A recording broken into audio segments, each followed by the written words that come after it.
Simple ಆಗಿ ಕಲಿಯೋಣ ಚಾನಲ್ಗೆ ಸ್ವಾಗತ. ನಾನ್ ಸೂಪರ್ ಆಗಿದ್ದೀನಿ, ನೀವು ಕೂಡ ಚೆನ್ನಾಗಿದ್ದೀರಾ ಅಂತ ಭಾವಿಸ್ತಾ ಬನ್ನಿ ಇವತ್ತಿನ ವಿಡಿಯೋ ಶುರು ಮಾಡೋಣ.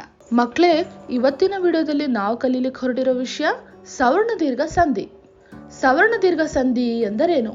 ಒಂದೇ ರೀತಿಯ ಸ್ವರಗಳು ಒಂದರ ಮುಂದೊಂದು ಬಂದಾಗ ಅವೆರಡರ ಸ್ಥಾನದಲ್ಲಿ ಅದೇ ಜಾತಿಯ ದೀರ್ಘ ಸ್ವರವು ಬರುವುದನ್ನು ಸವರ್ಣ ದೀರ್ಘ ಸಂಧಿ ಎಂದು ಕರೆಯುತ್ತಾರೆ.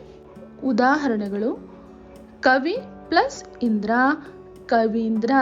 ಇಲ್ಲಿ ಪೂರ್ವ ಪದವಾದಂತಹ ಕವಿ ಈ ಅನ್ನೋ ಅಕ್ಷರದಿಂದ ಕೊನೆ ಆದರೆ ಉತ್ತರ ಪದವಾದಂತಹ ಇಂದ್ರ ಈ ಅನ್ನುವ ಅಕ್ಷರದಿಂದಲೇ ಶುರುವಾಗ್ತಿದೆ.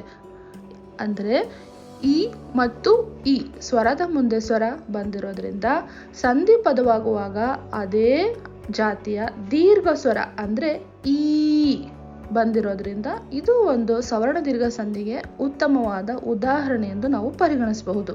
ಸುರ ಪ್ಲಸ್ ಅಸುರ, ಸುರಾಸುರ. ಪರಮ ಪ್ಲಸ್ ಆತ್ಮ, ಪರಮಾತ್ಮ. ಫಣಿ ಪ್ಲಸ್ ಇಂದ್ರ, ಫಣೀಂದ್ರ. ಪರಮ ಪ್ಲಸ್ ಅರ್ಥ, ಪರಮಾರ್ಥ. ದೇವ ಪ್ಲಸ್ ಆಲಯ, ದೇವಾಲಯ. ಅರ್ಧ ಪ್ಲಸ್ ಅಂಗಿ, ಅರ್ಧಾಂಗಿ. ಹಿಮ ಪ್ಲಸ್ ಆಚಲ, ಹಿಮಾಚಲ.